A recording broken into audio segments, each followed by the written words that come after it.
Le café a été le numéro 1 en termes de performance en 2014, mais qu'est-ce qui attend les prix des matières premières cette année? Victoria Crandall vient de me rejoindre en ligne pour discuter. Victoria, le café n'est pas resté à l'abri de la tendance baissière de la fin de l'année. Malgré cela, le marché étant baissier pour la plupart des matières premières, certains analystes estiment que le café se présente comme un taureau potentiel de 2015. Êtes-vous d'accord avec cela? Oui, je pense que 2015 sera une année très prometteuse pour les marchés du café.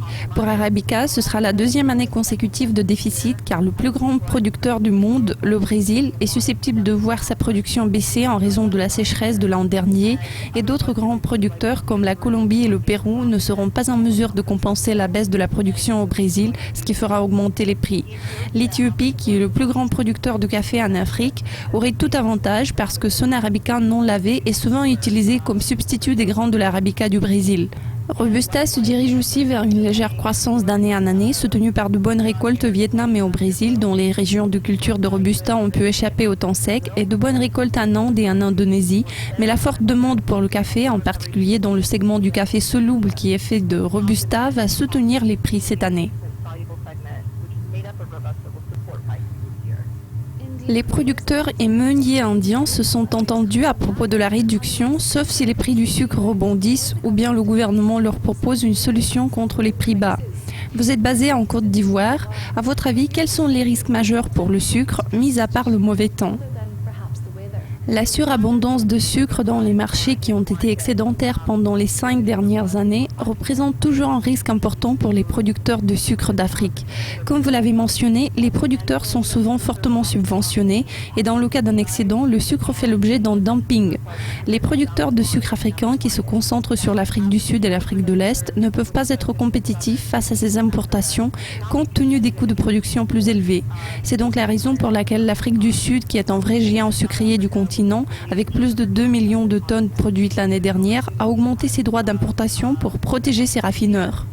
Le Kenya ne pourra pas résister à cette situation aussi bien que l'Afrique du Sud. Il a bénéficié d'un plafond sur les importations pendant les 10 dernières années, dans le cadre de l'accord du COMESA, qui est le bloc commercial régional, mais il est prévu que ce plafond soit levé à la fin du mois prochain. Il n'est pas clair si les sucrières qui ont des coûts de production très élevés seront capables de faire face au déluge d'importations bon marché, donc nous devrions suivre ces développements de près car ils pourraient se traduire par des perturbations majeures pour le secteur du sucre au Kenya. Selon certains, les perspectives du marché du coton en 2015 ne s'annoncent pas très roses compte tenu des stocks élevés et de la demande faible. Partagez-vous ces préoccupations ? Oui, les perspectives du coton semblent être très baissières en 2015, compte tenu du niveau élevé des stocks mondiaux qui sont estimés à plus de 21 millions de tonnes, principalement en raison de la Chine qui a réduit ses importations pour les stocks stratégiques. L'Afrique est un petit fournisseur du coton sur le marché mondial, détenant environ 5% de la part du marché. C'est une culture commerciale très stratégique pour de nombreux pays d'Afrique occidentale comme le Mali et le Burkina Faso.